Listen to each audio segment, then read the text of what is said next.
राधे कृष्णा ज्वाला अहोबिल मालोल क्रोड कारंज भार्गव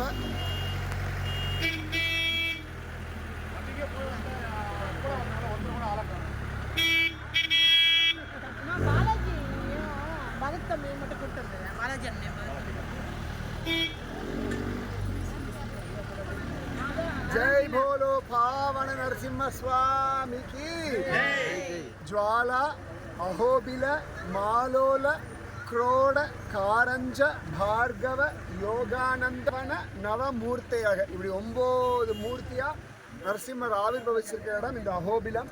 அதில் கடைசி நரசிம்மர் இந்த பாவன நரசிம்மர். பாவனமாக்குதல் அப்படின்னா பரிசுத்தமாக்குறதுன்னு அர்த்தம். பரத்வாஜன்ற ஒரு ரிஷி இங்கே தபஸ் பண்ணார். அப்படி தபஸ் பண்ணதுனால அவருக்கு பகவான் காட்சி கொடுத்தான். பரத்வாஜ ரிஷி ஒரு பிராமணனை கொன்ன பாவம் அவருக்கு இருந்தது. அந்த பாவம் போகிறதுக்காக தபஸ் பண்ணார். நரசிம்மர் ஆவிர்வவிச்சு இனி உனக்கு பாவமே இல்லை, உனக்கு என்ன வரம் வேணும்னு கேளுனார். அப்போ அவர் சொன்னார், இங்கேயே இரு, இங்கே எல்லாரும் வருவார்கள், வரஜனங்களுடைய பாவங்கள் எல்லாம் நீ எடுத்துட்டு எல்லாரையும் பாவனமாக்குன்னு சொல்ல இங்கே வந்தாச்சினால இனி பாவம் இல்லை. பாவங்கள் போகிறதுக்கான ஒரு இடம் இங்கே வந்தாச்சு அப்படின்னாலே இந்த இடம்தான் நரசிம்மமூர்த்தி செஞ்சுலக்ஷ்மியை கல்யாணம் பண்ணின்ற இடம். ஸோ இதெல்லாம் நரசிம்மர் செஞ்சுலக்ஷ்மியை காதல் பண்ண வனம். இதெல்லாம் காதல் வனம். இது இங்கே தான் நரசிம்மர் செஞ்சுலக்ஷ்மி தாயார் பின்னாடியே அலைஞ்சிட்டு இருந்தார். நம்மெல்லாம் இன்றைக்கி ஞாயிற்றுக்கிழமை வந்திருக்கோம்.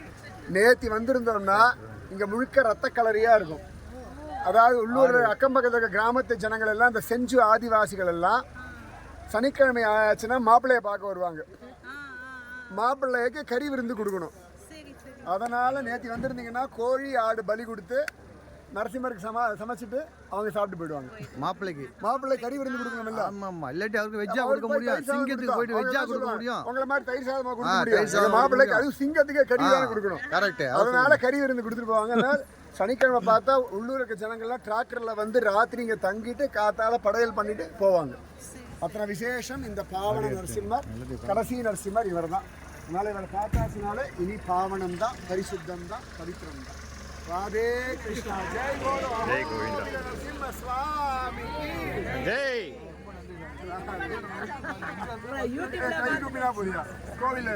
கோவில்ல பண்ணக்கூடாது சார். யூடியூப்ல வந்து போட்டோ